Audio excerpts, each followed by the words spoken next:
हनुमान जी शंकर जी के ही अवतार, एक कारण ये। दूसरा, हनुमान जी शंकर जी से हनुमान कैसे बने, किस कारण बने? सुनो, पहला कारण, एक बार पूरी पृथ्वी पर जल तत्व खत्म हो गया, जल बचा ही नहीं। ब्रह्मा जी परेशान, कौन जल तत्व को वापस लाएगा? विचार करने लगे, कुछ समझ में नहीं आया, जल तत्व बिल्कुल खत्म। ब्रह्मा जी भगवान शंकर के पास गए, महाराज जल तत्व नहीं बचा, बड़ी आफत है। अच्छा, ब्रह्मा जी बोले महाराज शरीर बनाए भी तो 5 तत्वों से मिलकर बनता, क्षितिजल पावक गगन समीरा, उसके लिए भी जल तत्व जरूरी है, वरना फैक्ट्री बंद हुई जा रही। फैक्ट्री कैसे चलेगी? शंकर जी बोले जल तत्व गया कहां? बोले महाराज पता ही नहीं, कोई पी गया। शंकर जी बोले चिंता मत।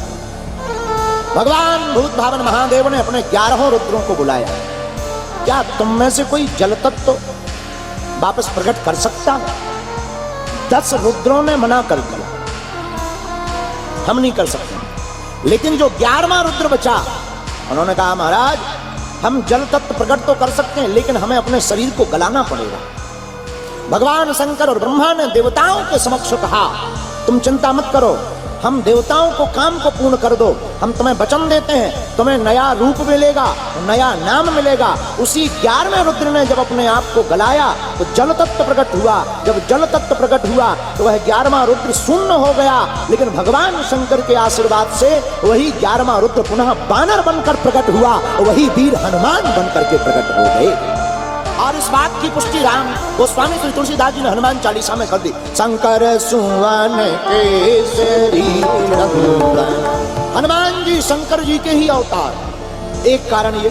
दूसरा कारण सुनो महाराज, हनुमान जी हरते हनुमान कैसे गए? आतताई रावण के 10 सिर भगवान शंकर को प्रसन्न करने के लिए 10 सिर चढ़ा दिए।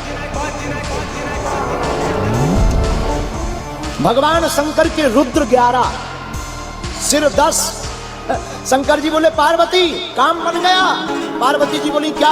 बोले देखो रावण है हमारा चेला, दीक्षा लिए हैं हम, गुरु जी हैं, रावण है हमारा चेला, लेकिन चेला ने एक गलती कर दी। क्या? 10 रुद्र को प्रसन्न कर दिया, एक को नहीं दिया, एक नाराज है, हमें मौका मिल गया। पार्वती जी बोली क्या? भगवान शंकर हाथ जोड़ करके बोले देवी अब जब त्रेता युग में राम जी अवतार लेंगे तो हम वही 11वें रुद्र हनुमान बनकर के प्रकट होंगे, वो अपने चेला का ही विनाश करवाएंगे। अच्छा एक बात और महाराज, पूरी रामायण पढ़ना, सबने रावण को समझाया, गुरु जी ने कभी नहीं समझाया, शंकर जी ने कहीं नहीं समझाया। तो किसी ने कहा क्यों? रावण को सबने समझाया, मंदोदरी ने समझाया, हनुमान जी ने समझाया, जामवंत ने समझाया, शंकर जी आपने क्यों नहीं समझाया?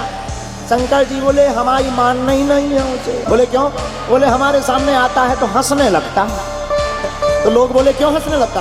बोले हमारे सामने आते ही कहने लगता गुरु जी इधर देखो तुम्हारे तो 5 ही मुंह हैं, ते तो 10 हैं। जब चेला इतना बड़ा हो तो समझाए कौन? बोलो सीताराम।